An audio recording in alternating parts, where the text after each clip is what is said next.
Halo, Assalamualaikum Najwa. Waalaikumsalam Kak Tarisa. Suaraku kedengeran jelas kan ya?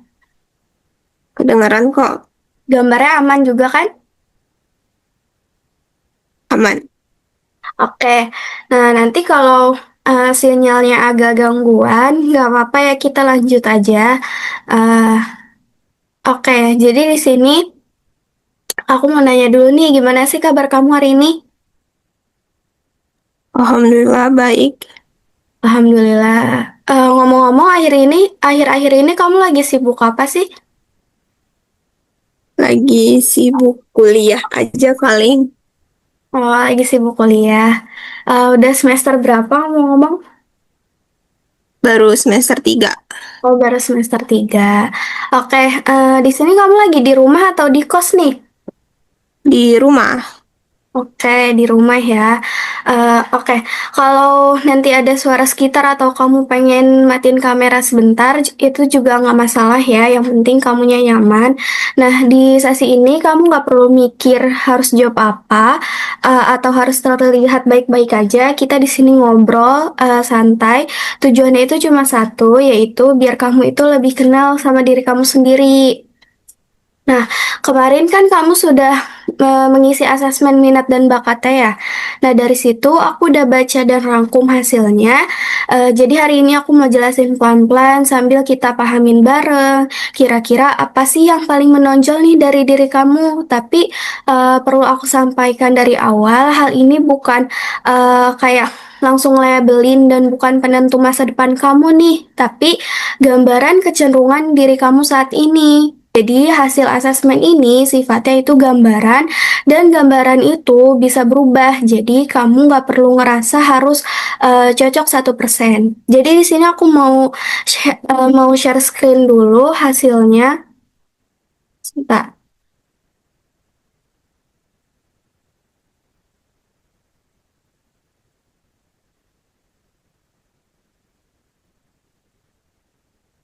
Apakah sudah terlihat? Sudah. Oke. Jadi di sini ini hasil asesmen minat dan bakat kamu. Jadi kamu dari kampus Politeknik KPP Jakarta ya? Iya betul. Dengan jurusan Manajemen Logistik Industri. Nah, Iya. di sini hasil minat kamu atau di sini hasil asesmen minat kamu ini hasilnya itu ada tiga minat yang paling dominan nih di diri kamu, yaitu ada konvensional, enterprising, dan artistik. Nah, ini dari ketiganya berada di kategori yang tinggi. Nah, di minat yang pertama ini yaitu ada konvensional nih. Nah, minat ini menunjukkan kalau kamu itu nyaman dengan hal-hal yang rapi, teratur, dan jelas aturannya. Kamu ini cenderung lebih teliti, detail, dan lebih tenang kalau bekerja sesuai sistem yang sudah diterapkan.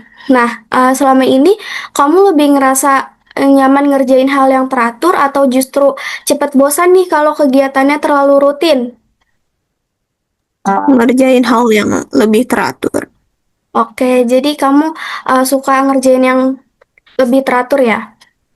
Iya betul. Oke, nah di minat kedua ini ada enterprising. Jadi minat ini menunjukkan kamu ini punya kecenderungan untuk memimpin, lalu mengambil inisiatif dan mempengaruhi orang lain. Nah, kamu ini berani mengambil keputusan dan tertarik pada peran yang menuntut tanggung jawab besar. Nah, kalau kamu misalnya dikasih tanggung jawab yang besar, kamu biasanya ngerasa tertarik buat nyoba atau malah jadi kepikiran nih.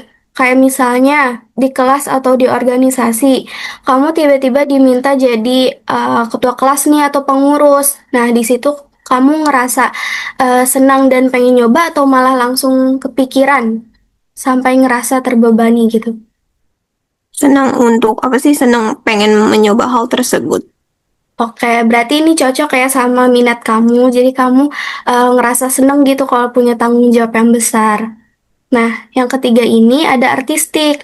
Nah, ini tuh menunjukkan kalau kamu ini punya sisi kreatif yang cukup kuat, Najwa. Nah, kamu itu nyaman di situasi yang tidak terlalu kaku dan bisa mengekspresikan ide, imajinasi, serta sudut pandang kamu sendiri nih. Nah, biasanya ide-ide kreatif kamu ini lebih sering muncul pas lagi santai atau justru lagi banyak tekanan itu idenya baru muncul. Mungkin ide yang sering lebih muncul tuh kayak lagi santai. Oke, jadi ide-idenya muncul pas kamu lagi santai gitu ya, nggak Iya, banyak. betul.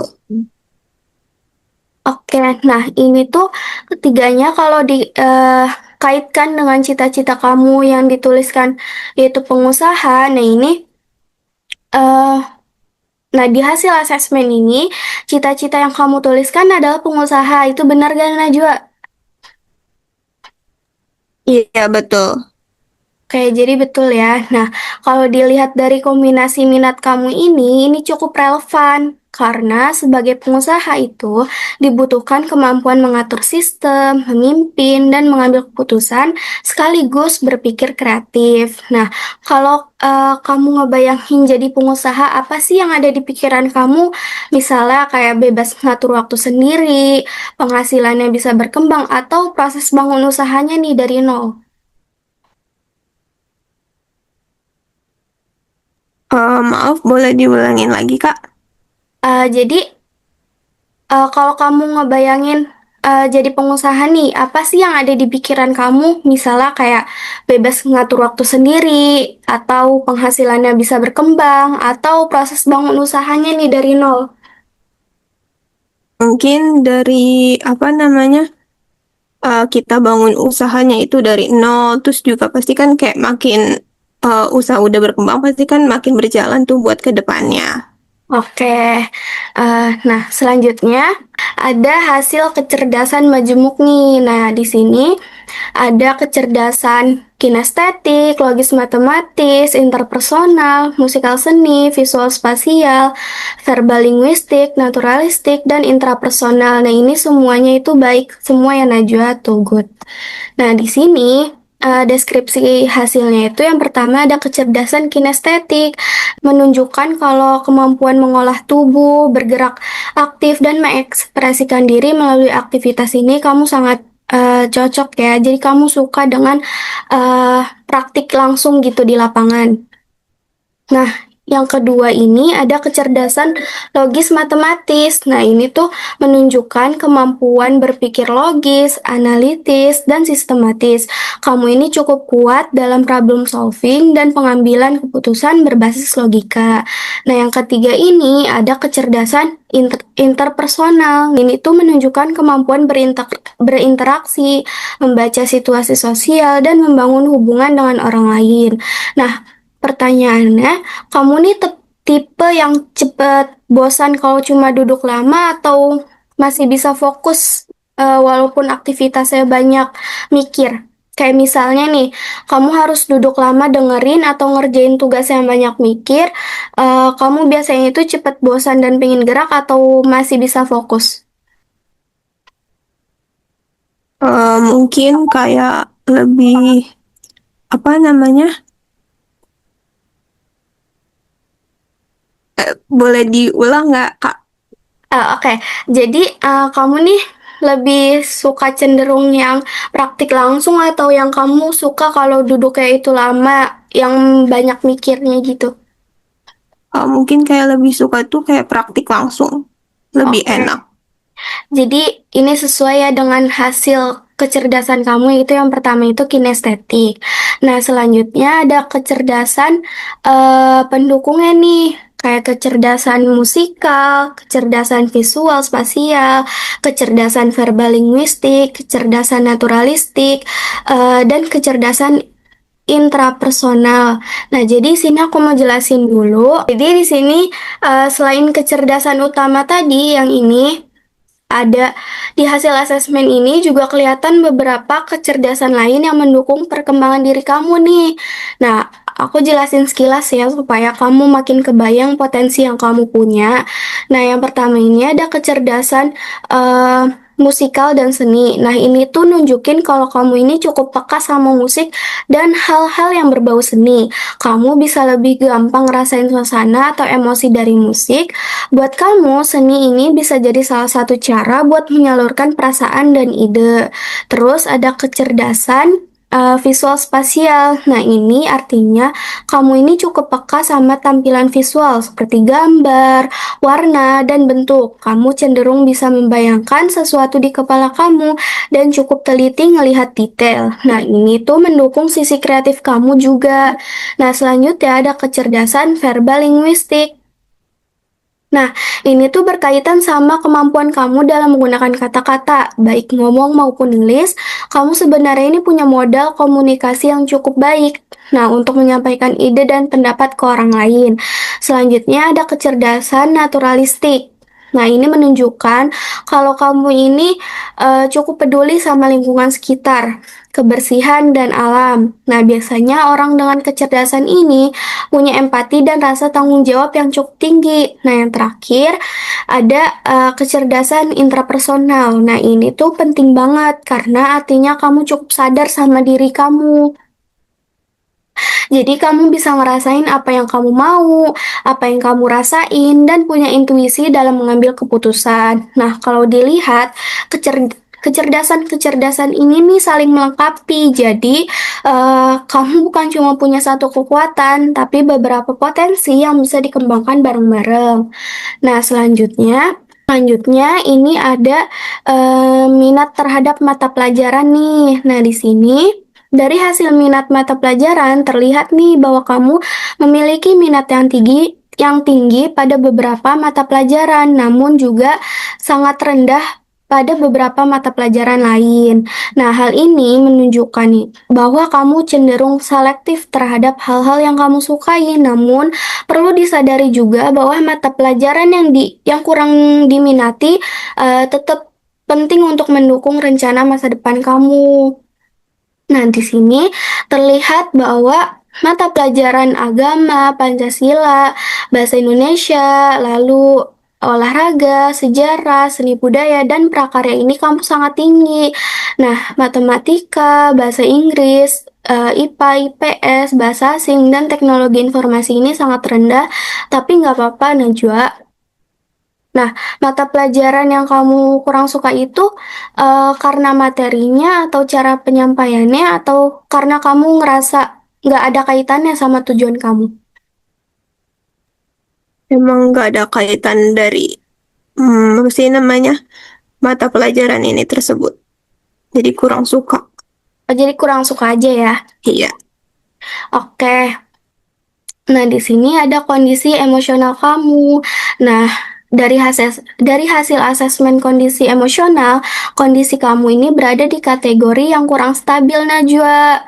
Nah, ini tuh menunjukkan bahwa kamu ini cukup sering mengalami tekanan emosi seperti overthinking, terlalu berambisi, mudah kesal, lalu dan sulit mengontrol emosi kamu. Nah, namun di sisi lain, ini juga menunjukkan kamu adalah pribadi yang memiliki dorongan kuat untuk berkembang dan mencapai sesuatu.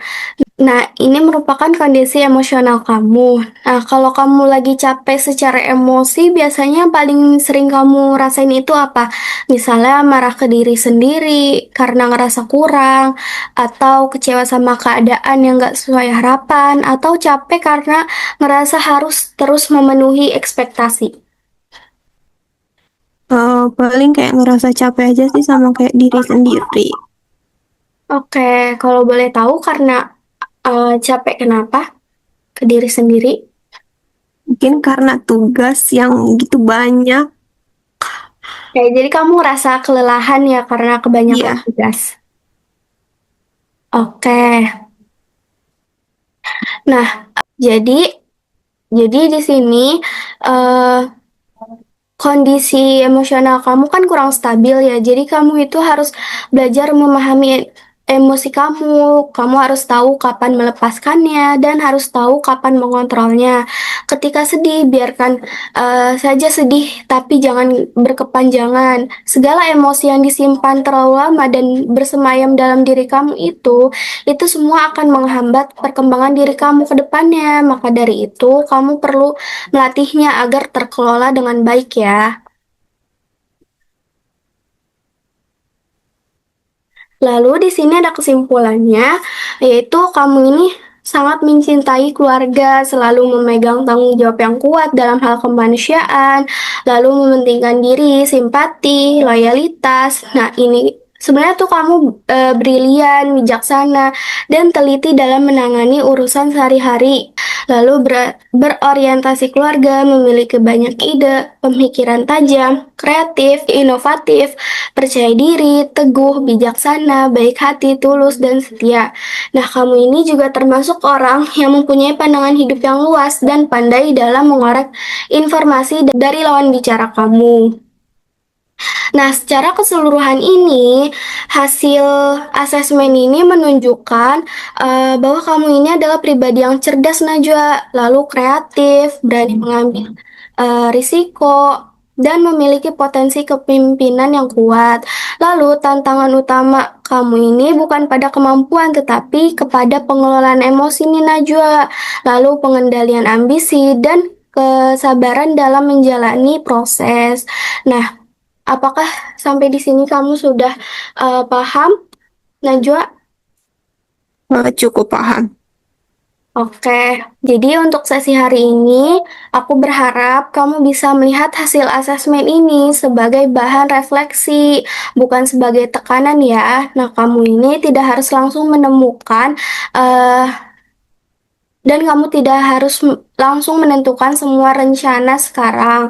Nah, ke depannya kita bisa melanjutkan sesi konseling untuk membahas pengelolaan emosi, perencanaan karir, atau penguatan diri sesuai kebutuhan kamu. Nah, sebenarnya aku terima kasih ya karena kamu ini sudah meluangkan waktu dan mengikuti sesi konseling ini dengan baik. Semoga apa yang kita dapat bermanfaat ini buat kamu dalam merencanakan masa depan kamu ya. Oke, terima kasih ya Najwa untuk sesi konseling hari ini. Saya tutup Ya, screen-nya. sama-sama. Oke Najwa, sampai bertemu di sesi konseling selanjutnya. Dadah. Dadah.